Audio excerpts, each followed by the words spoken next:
मुद्दा असा आहे, येथे तुम्ही बोर्ड वाचत आहात, विद्युत सुरक्षेचा नियम पाळा, वीज अपघात टाळा. आणि पुढे काय दिलं आहे बघा, दिनांक 1 जून ते 6 जून 2025. शासनाची हा नेहमी घोषणा ठरलेल्या आहेत. सुरक्षा पाळायची कोणी? जनतेने पाळायची, कामगारांनी पाळायची. शासनाची काहीच जबाबदारी नाही का? हा अपघात का घडला? हा अपघात अशासाठी घडला की आज जी महावितरण कंपनीची दुरावस्था झालेली आहे ती शासन निर्मित आहे. महावितरण कंपनीच्या हलगर्जीपणा आहे याच्यामध्ये. आणि आज दिवसेंदिवस बळी जातोय. एक सामान्य मुलगा मरतोय, 21 वर्षाचा, जो गवत कापतो तो. मेंढ्या मरत आहेत आणि कामगारसुद्धा मरतोय. का मरतोय? त्यांना काय शॉक लागतोय? ते स्वतः तिथे मरायला जातात. कारण इथली वितरण व्यवस्था इतकी खालावलेली आहे की त्याला परिसीमा नाही आहे. अशी परिस्थिती आहे. मागे एकदा म्हटलं होतं की आकाश फाटल्याचे जे ठिगळ कुठवर लावावं, असं बकरीतलं एक वाक्य आहे. त्या वाक्यानुसार असं आहे की आम्ही याची शिवू तर तिथे फाटतं, त्याची शिवू ते इथे फाटतं. महावितरण कंपनीची नेमकी हीच परिस्थिती आहे.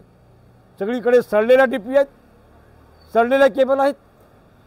आणि हे सगळं करण्यासाठी त्यांच्याकडे कामगार आहेत का? कामगार नाही आहेत. ज्या अर्नाळा, ज्या वटारा विभागामध्ये तिथे एस्टॅब्लिश शेड्यूलवरती, आस्थापनावरती 18 कामगार हवे आहेत कुशल कामगारासहित, तिथे फक्त 3 कुशल कामगार आहेत. कामं करायची कशी त्या कर्मचाऱ्यांनी? रोज प्रॉब्लेम येतात. 4-4, 5-5 दिवस तिथे अंधार असतो. एक वीज ग्राहकांना मिळत नाही सोयी आणि कामगार मात्र मरत आहेत त्या ठिकाणी. प्रश्न असा आहे की जयेश घरत हा नियमानुसार आस्थापनावरती कार्यरत नव्हता, तो कंत्राटी कामगार होता. अशा ठिकाणी कंत्राटी कामगारावरती काम करायला लावणं हे चुकीचं आहे. विद्युत अधिनियम 1956 नुसार, वीज कायदा 2003 नुसार या संपूर्ण कायद्याचा भंग महावितरण कंपनीने या ठिकाणी केलेला आहे. अधिकारीसुद्धा इथे असे हतबल आहे त्या ठिकाणी. एका बाजूला आमच्यासारखे वीज ग्राहक, त्यांना वीज लवकर मिळावी म्हणून आम्ही मागे लागत असतो. दुसऱ्या बाजूला त्यांच्याकडे असं मनुष्यबळ नसतं, ते मागत असतात पण त्यांना मिळत नाही आहे. आता हेच बघा, 95 करोडचे भूमिगत केबलसाठी मागणी केलेली होती, महावितरण कंपनीनेच केली होती.